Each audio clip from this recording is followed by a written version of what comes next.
সকলোকে মহান ত্ৰাণকৰ্তা প্ৰভু যীশু খ্ৰীষ্টৰ নামত জয় মসিহ। প্ৰিয়সকল, মই ব্ৰুণ আজি পুনৰবাৰ আপোনালোকৰ আগত এক নতুন বাৰ্তা লৈ আৰু এই বাৰ্তা এক্সক্লুসিভলি মই ইউথসকলৰ বাবে আনিছোঁ আৰু এই বাৰ্তা বহুত ইম্পৰ্টেণ্ট হয়, কাৰণ আজিৰ দিনত আমি চাওঁ যি কালচাৰত, যি ছ'চাইটিত, যি ঠাইত আমি জীয়াই আছোঁ, সকলো ধৰণৰ সেই সাৰাউণ্ডিং সিচুৱেশ্যনে আমাক হেঁচা ধৰি এক খ্ৰীষ্টীয় জীৱন যাপনৰ পৰা বিৰত ৰাখিছে। তো প্ৰিয়সকল, এই ভিডিঅ' সকলোৰে কাৰণে ইম্পৰ্টেণ্ট, কিন্তু ইউথসকলৰ বাবে অধিককৈ বেছি ইম্পৰ্টেণ্ট। তো এই ভিডিঅ' অন্তিমলৈকে চাই থাকক। আহক আজি আমি এই ভিডিঅ'ৰ দ্বাৰা বহুতবোৰ কথা শিকিম। অসমীয়া খ্ৰীষ্টান সমাজ চেনেলত আপোনালোক সকলোকে স্বাগতম কৰিছোঁ। Praise the lord.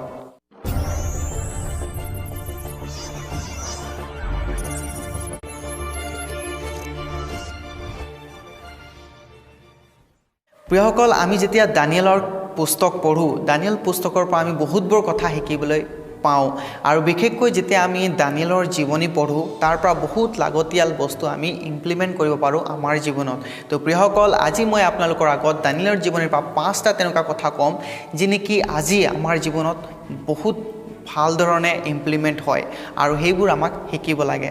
তো প্ৰথম যি কথা মই ক'বলৈ বিচাৰিছোঁ সেইটো হৈছে ভেলুজ।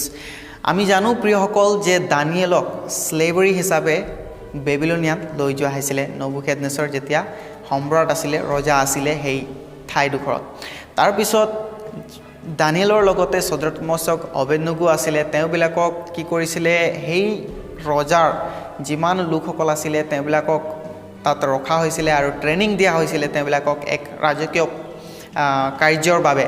আৰু সেই সময়ত তেওঁবিলাকৰ যি ফুড আছিলে চেঞ্জ কৰিছিলে, তেওঁবিলাকৰ যি নাম আছিলে চেঞ্জ কৰিছিলে, তেওঁবিলাকৰ যি ঈশ্বৰকো তেওঁবিলাকে ইভেন চেঞ্জ কৰিব বিচাৰিছিলে। বহুতবোৰ কথা তেওঁবিলাকে চেঞ্জ কৰিব বিচাৰিছিলে। কিন্তু আমি চাওঁ দানিয়েল আৰু তেওঁৰ লগৰসকলে ছদ্ৰক, মশক, অবেদনেগো তেওঁবিলাকৰ জীৱনত কোনো চেঞ্জ কৰিব নোৱাৰিলে। প্ৰিয়সকল, দানিয়েলৰ যি ভেলু আছিলে তেওঁ সেই ভেলুত স্থিৰে থাকিলে। তেওঁৰ যি কালচাৰ আছিলে, তেওঁৰ যি সংস্কৃতি আছিলে, সেইবোৰত তেওঁ স্থিৰে থাকিলে। তেওঁ কেতিয়াও নিজকে ডাইলুট, মানে তেওঁ কেতিয়াও নিজকে লেতেৰা কৰি দিয়া নাছিলে তেওঁবিলাকৰ বেয়া প্ৰেক্টিছবিলাকৰ পৰা। প্ৰিয়সকল, আমিও আজি এই সমাজত জীয়াই আছোঁ। আমাৰ যদি চাৰিওফালে আমি ছ'চাইটিত চাওঁ, আমাৰ বহুত ধৰণৰ কালচাৰবোৰ আছে, বহুত ধৰণৰ বেয়া প্ৰেক্টিছবোৰ হৈ আছে, বহুত ধৰণৰ বেয়া বস্তুবোৰ আছে, বহুত ধৰণৰ বেয়া কাৰ্যবোৰ হৈ আছে। কিন্তু আমাৰ কি ভেলু থৈছোঁ আমি, আমাৰ ভেলু আমি কেনেকৈ ৰাখিছোঁ, আমাৰ কালচাৰ আমি বজাই ৰাখিব পাৰিছোঁনে, আমাৰ খ্ৰীষ্টানিটিক আমি বজাই ৰাখিব পাৰিছোঁনে, এটা প্ৰশ্ন আমাৰ বাবে। আমি যোনটো কালচাৰত জীয়াই আছোঁ, আমি কোনটো কালচাৰ এডপ্ট কৰি আছোঁ, নে আমাৰ যি বৈশিষ্ট্য হ'ব লাগে, যি কালচাৰ হ'ব লাগে, তাক আমি এৰি পেলাই যি আধুনিক কালচাৰ, সেই কালচাৰবোৰত সোমাই আছোঁ। প্ৰিয়সকল, যি আধুনিক কালচাৰ আজিকালি আমি চাইছোঁ, সাজ পোছাকতে হওক, খোৱা বোৱাতে হওক, আমি কোনো ধৰণে সেই কালচাৰবোৰত খ্ৰীষ্টানিটিৰ এটাও পইণ্ট চাবলৈ নাপাওঁ। বহুত বেয়া, আৰু সেই কালচাৰবোৰত, আজিকালিৰ কালচাৰবোৰত কোনো ধৰণৰ আত্মিকতা নাথাকে। তো প্ৰিয়সকল, মই ক'বলৈ বিচাৰিছোঁ, আহক আজি আমি এক য়াং জেনেৰেশ্যন যি উঠি আহিছে, সেই জেনেৰেশ্যনটো আমাক নিজৰ ভেলু ৰখা প্ৰয়োজন। আমি কেনেকৈ ভেলু ৰাখিছোঁ, আমাৰ কোনটো কালচাৰত আছোঁ, আমাৰ আজিৰ ছ'চাইটিয়ে কি চেঞ্জ কৰিব বিচাৰিছে। আমি যদি সেই কালচাৰ মতে, ছ'চাইটিৰ মতে চেঞ্জ হওঁ, আমি খ্ৰীষ্টানিটি বজাই ৰাখিব নোৱাৰোঁ। আমাৰ ঈশ্বৰো হয়তো অৱশেষত চেঞ্জ হৈ যাব। যদি আমি দানিয়েল আৰু ছদ্ৰক, মশক, অবেদনেগো সেইবিলাকৰ নিচিনাকৈ যদি আমি স্থিৰে নাথাকোঁ, হয়তো লোকবিলাকে আজি আমাৰ ঈশ্বৰো চেঞ্জ কৰি দিব পাৰে। তেওঁবিলাকে ক'ব, তোমালোকৰ ঈশ্বৰ সত্য নহয়, চেঞ্জ কৰা। তেনেকৈ বহুত ধৰণৰ বস্তু আমাৰ জীৱনৰ পৰা চেঞ্জ কৰি দিব পাৰে। কিন্তু আমি যদি আমাৰ যি ভেলু আছে তাত স্থিৰে থাকোঁ, আমাক একো চেঞ্জ কৰিব নোৱাৰে আজিৰ কালচাৰ, আজিৰ ছ'চাইটি। আৰু যি মানে ফৰ্চবোৰ আছে আমাক আঁতৰাব বিচাৰি আছে, খ্ৰীষ্টান জীৱনৰ পৰা বিৰত ৰাখিব বিচাৰিছে, সেইবোৰ কেতিয়াও আমাক আঁতৰাব নোৱাৰে। দ্বিতীয় যি কথা প্ৰিয়সকল আমি শিকিবলৈ পাওঁ, সেইটো হৈছে এক সাহসী জীৱন জীয়াই থকাটো।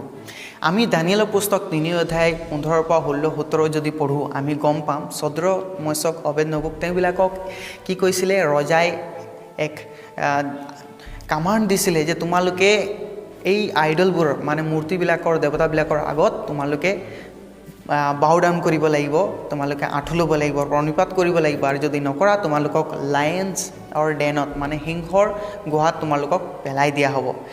আৰু সেই সময়ত আমি জানো তেওঁবিলাকে কেনেকৈ উত্তৰ দিছিলে। তেওঁবিলাকে কৈছিলে যে আমাৰ ঈশ্বৰ, আমি এনেকুৱা এজন ঈশ্বৰক আৰাধনা কৰোঁ, তেওঁ আমাক আপোনাৰ ফান্দৰ পৰা আৰু এই লায়ন্সৰ যি সিংহৰ যি গোৱা আছে তাৰ পৰা আমাক বচাব পাৰে, আৰু যদি নবচায়ো তেনেহ'লেও আমি আপোনাৰ দেৱতাবোৰক আৰাধনা প্ৰণিপাত নকৰোঁ।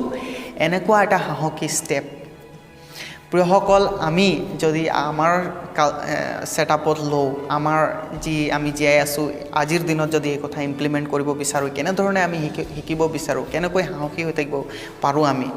প্ৰিয়সকল, আজি আমি চাওঁ আমাৰ বন্ধু বান্ধৱী হওক, বিভিন্ন বস্তুবোৰ আছে যিয়ে আমাক বেয়াৰ পথত লৈ যাব বিচাৰিছে, আমাক আইডল ৱৰ্শ্বিপ কৰাব বিচাৰিছে।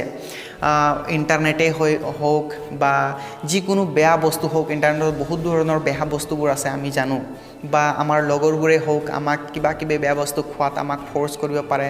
আমাৰ জীৱনত যোনটো নেকি আমি আইডল ৱৰ্শ্বিপ নিচিনা, মানে মূৰ্তি দেৱতা নিচিনা পূজা হৈ আছে আমাৰ জীৱনৰ পৰা, যে অকল যে আমি দেৱতা পূজা কৰিলে দেৱতা পূজা নহয়, আমি বহুত ধৰণৰ ঈশ্বৰক প্ৰথম স্থান দি যিবোৰ আমি স্থান দিওঁ, প্ৰথম স্থান আমাৰ জীৱনত, সেইবোৰ আমাৰ জীৱনত আজি এক দেৱতা মূৰ্তি পূজক নিচিনা হৈ গৈছে। তো প্ৰিয়সকল, আমি যদি সেইবোৰ বস্তুত অধিক লাগতিয়াল কৰি আমি যদি ঈশ্বৰক পাহৰি গৈছোঁ, তেনেহ'লে আমি কেতিয়াও এক সাহসী ষ্টেপ ল'ব নোৱাৰোঁ। সেই চদ্ৰক মৈচক অবেদনগোৰ নিচিনা আমি কেতিয়াও এটা ষ্টেটমেণ্ট বনাব নোৱাৰোঁ। যদিও আমাৰ ঈশ্বৰ আমাক নবচায়, তেনেহ'লেও আমি আপোনাৰ দেৱতাবিলাকৰ ওচৰত আৰাধনা নকৰোঁ, সেই ধৰণৰ ষ্টেটমেণ্ট আমি কেতিয়াও ক'ব নোৱাৰোঁ। আমাক এটা সাহসী ষ্টেপ লোৱা প্ৰয়োজন। যেনেকৈ এটা কালচাৰত আমি জীয়াই আছোঁ, চাৰিওফালৰ পৰা আমাক আৱৰি আমাক চেঞ্জ কৰিব বিচাৰি আছে, আমাক যি ঈশ্বৰৰ পৰা বিৰত ৰাখিব বিচাৰিছে, আমাক বেলেগ বস্তুবোৰ ফ'ৰ্চ কৰি দিয়া হৈছে, আৰু আমি যদি সেই সময়ত স্থিৰে নাথাকোঁ, আমি সাহসী নহওঁ, তেনেহ'লে ডেফিনেটলি আমাক সেইটোহে বতাহে আমাক উৰুৱাই লৈ যাব। তো প্ৰিয়সকল, আজি আমাক সাহসী হোৱা প্ৰয়োজন। চদ্ৰক মৈচক অবেদনগোৰ নিচিনা আমাক বেয়া বন্ধুবিলাকক ন' বুলি ক'বলৈ শিকিব লাগিব, বেয়া বস্তুবোৰক ন' বুলি ক'বলৈ সাহসী হ'ব লাগিব, তেতিয়াহে আমি ষ্টেণ্ড হ'ব পাৰিম ঈশ্বৰৰ লগত। তো যি কথা আমি দানিয়েলৰ জীৱনৰ পৰা শিকিব পাৰোঁ, সেইটো হৈছে এ লাইফ অফ ইণ্টিগ্ৰিটি। যেতিয়া দানিয়েলক এটা প্ৰেছিডেণ্ট হিচাপে ৰখা হৈছিলে, যিবিলাকে লোকবিলাকে ৰজাই পাতিছিলে, ডেনিছ ৰজাই, আৰু তেওঁবিলাকে মানুহবিলাকে একাউণ্ট দিছিলে দানিয়েলক, আৰু সেই এক ভাল উচ্চ পদত আছিলে দানিয়েল, আৰু সেই সময়ত মানুহবিলাকে জেলাছ হৈ কিনে দানিয়েলৰ ওপৰত মানে প্ৰশ্ন কিবা বিচাৰিছিলে, কি দুখ পাব, কিন্তু তেওঁবিলাকে একো পোৱা নাছিলে, কাৰণ তেওঁ এটা এনেকুৱা ভাল জীৱন জীয়াই আছিলে, বহুত চফা, কোনো ঝোল ঝাল নাছিলে তেওঁৰ জীৱনত। প্ৰিয়সকল, আমি এক য়াং জেনেৰেশ্যন হিচাপে বহুতে হয়তো আমাক চাব পাৰে, বহুতে হয়তো প্ৰশ্ন কৰিব পাৰে। আজিকালি আমি জানোৱেই, লোকবিলাকে কয় নিজে ভাল নহয় আমাক প্ৰশ্ন কৰি থাকে, নিজে সেইটো কৰি আছে আমাক কৈ থাকে। তো প্ৰিয়সকল, মানুহবিলাকে কিহৰ কাৰণে আমাক প্ৰশ্ন কৰিব পাৰিছে? আমি যদি এক ইণ্টিগ্ৰিটি আৰু এক ভাল চফা জীৱন, কোনো ঝোল ঝাল নোহোৱা জীৱন যদি আমি জীয়াই থাকোঁ, তেনেহ'লে কোনে আমাক প্ৰশ্ন কৰিব পাৰে? হয়, কিছুমান সময়ত আমাক প্ৰশ্ন কৰিব পাৰে ভাল কামৰ কাৰণে, বা যিকোনো তেওঁবিলাকে কিবা হ'ব পাৰে বা প্ৰশ্ন কৰিব পাৰে, সেইটো বেলেগ কথা। কিন্তু আমি যদি এক ইণ্টিগ্ৰিটি লাইফ জীয়াই থাকোঁ, এক চফা আৰু কোনো ঝোল ঝাল নোহোৱা জীৱন যদি আমি জীয়াই থাকোঁ, ডেফিনেটলি প্ৰিয়সকল, আমি লোকৰ আগত, মানুহবিলাকৰ আগত আমাক ঈশ্বৰৰ পৰিচয় কৰি দিব পাৰিম।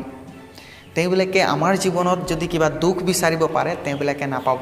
কিন্তু দুখক্ৰমত আজি আমাৰ যি য়াং জেনেৰেশ্যন আছে, তেওঁবিলাকক আমি কোনো ধৰণৰ ভাল কথা যে পাম, তেনেকুৱা বহুত মানে ৰেয়াৰলি আমি চাব পাওঁ।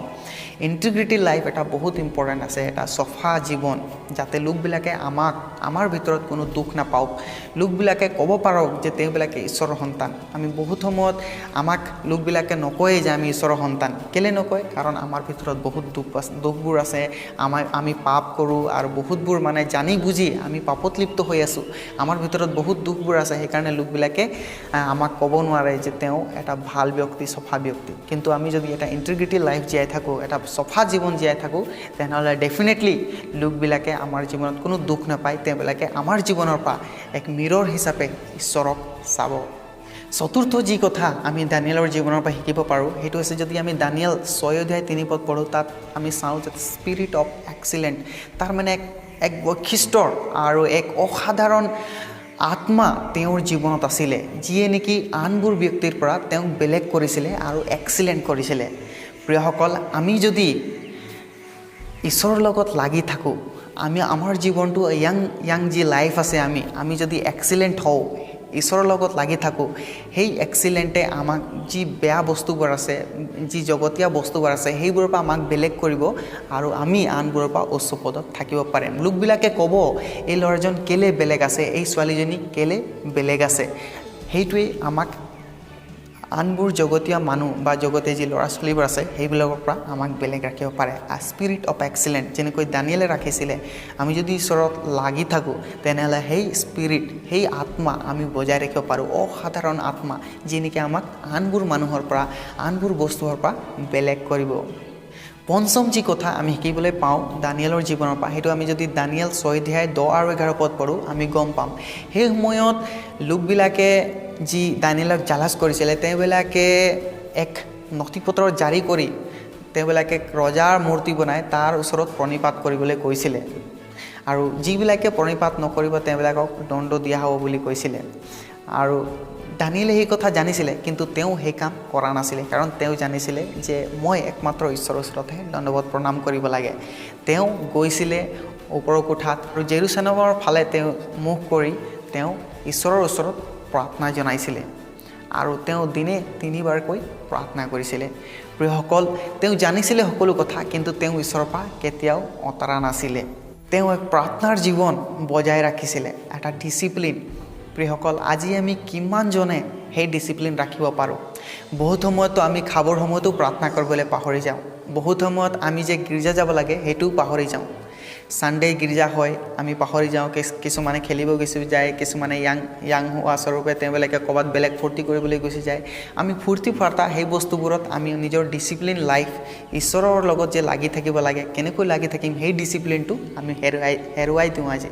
তো প্ৰিয়সকল, আমি দানিয়েলৰ নিচিনাকৈ যেতিয়া আমি ডিচিপ্লিন ৰাখোঁ আমাৰ জীৱনটো, আমাৰ আত্মিক যি জীৱন সি আগবাঢ়িব আৰু আমি ঈশ্বৰৰ লগত অধিককৈ আগবাঢ়িব পাৰিম। প্ৰিয়সকল, এই 5টা যি কথা শিকিলোঁ, আমি যদি আজি যি ইউথ হিচাপে এই 5টা কথা আমাৰ জীৱনত ৰাখোঁ, তেনেহ'লে ডেফিনেটলি আমি ঈশ্বৰৰ লগত লাগি থাকিব পাৰিম। আমাৰ জীৱনৰ উন্নতি হ'ব আৰু এক নমুনা হিচাপে লোকবিলাকে আমাক চাব, এই যুৱকজন খ্ৰীষ্টৰ সন্তান হয় বুলি ক'ব। তো প্ৰিয়সকল, মই আশা কৰিছোঁ এই বাৰ্তাৰ দ্বাৰা আপোনালোকে আশীৰ্বাদ প্ৰাপ্ত হৈছে। ঈশ্বৰে সকলোকে আশীৰ্বাদ কৰক। Praise the lord.